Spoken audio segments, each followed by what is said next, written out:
Thursday is Gay and Lesbian Pride Day, which I believe is our 4th year at Cambridge Friends School. In our classrooms, from kindergarten through 8th grade, teachers will be talking about gay and lesbian issues. All the people I'm going to show you in these pictures and talk about right now are gay or lesbian or bi. So many recordings, and she was here in Madison last year.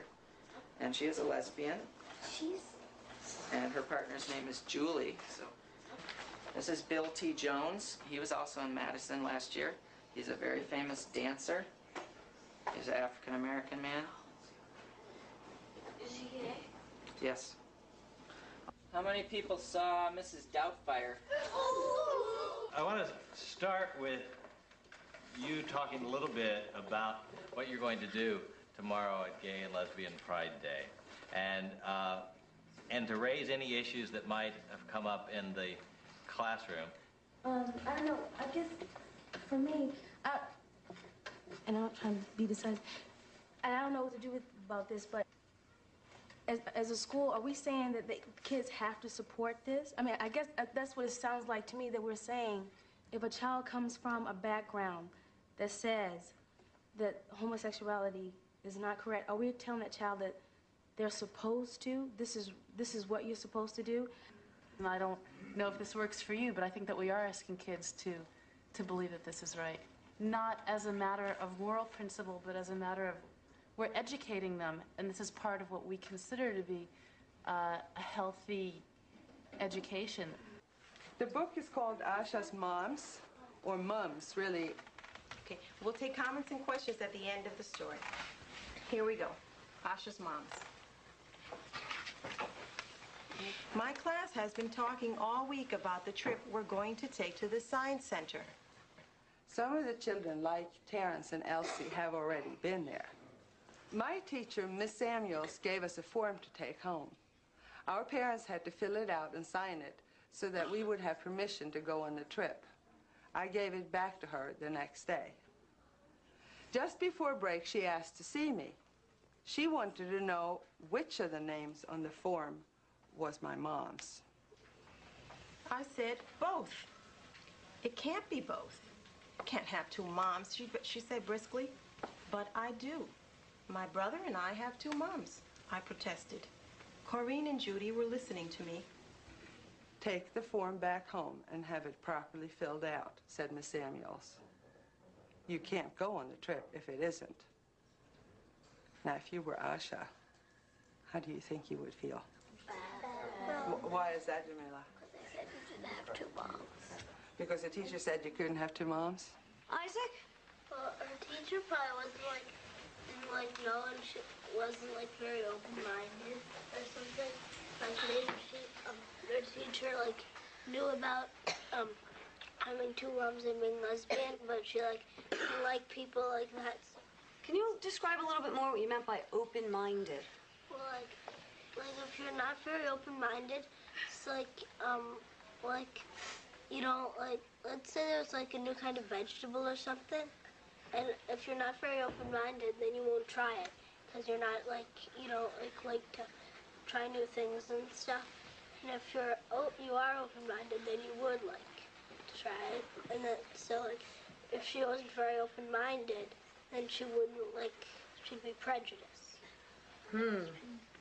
You can't have two mommies, Judy insisted. Yes, she can, Rita said, turning around in her seat. Just like you have two aunts and two daddies and two grandmas, yelled Diane from across the room. Diane likes to yell. So what happened here? When Rita turned around and said, yes, she can. What happened? Yeah. Her friend stood up for her. Her friend stood up for her. Daniela? Do you believe I have two moms? What'd she say? Say that again. So, do you believe I have two moms? Do I believe you have two moms? Yes, I do. So you're very happy to have your moms here today? Yeah, I can tell. Think about if you personally yourself have ever heard anybody using a word that would make a gay person feel bad or that you think would be really hurtful to a gay person. And think about how it made you feel. I've had a lot of experiences. At this school, a lot, like, fag and faggot has been used. At this school? Yeah, and it's amazing how teachers, no offense, but it's amazing how teachers don't notice all the stuff that's going on, and even, like, they don't necessarily use the word fag, but they say, oh, what are you, gay or something like that. And it's really, it makes you feel, like, weird in your stomach. Wait. You're right, that's good. I think this looks like you, Margaret. I already said that. Yeah. Look at me. I don't think that it's appropriate that values only be taught at home. There are social values as well. There are community values.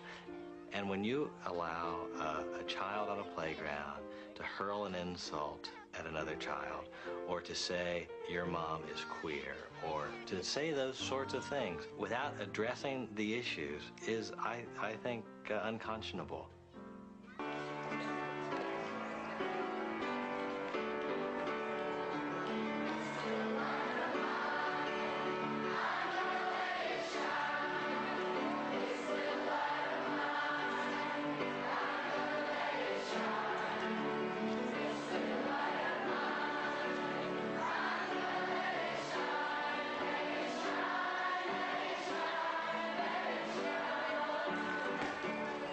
Imagine if every time I went to play soccer, I had to hide my right shin. I might hide it like this. And then I'd try to play soccer.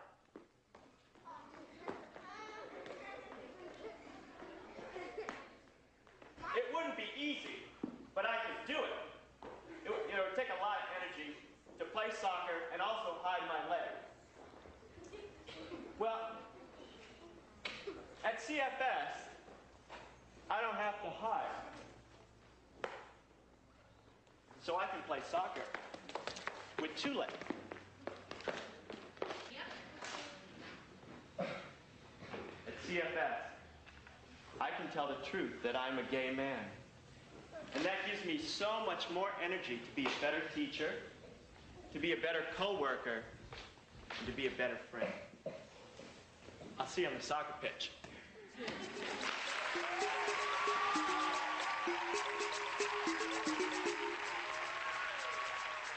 Well, I think that it's good that a lot of teachers came out, because I think it's better to know somebody that's gay, and it makes you, like, look at it in a different way. Because now you actually, like, feel like you know what gay is all about, and, like, it isn't actually different than anybody else. It's just like, different private things. My first teacher in the school was gay, or a lesbian, and at first, I didn't quite know how to react to that. I didn't know whether to think, well, this isn't good, what should I do? I mean, I should be worried. And then as time went on, I started to learn that, it's okay, it's fine. It's not anything different. This teacher acts just the same as every other teacher in the school, except for the one fact that this person is attracted to the same sex as themselves.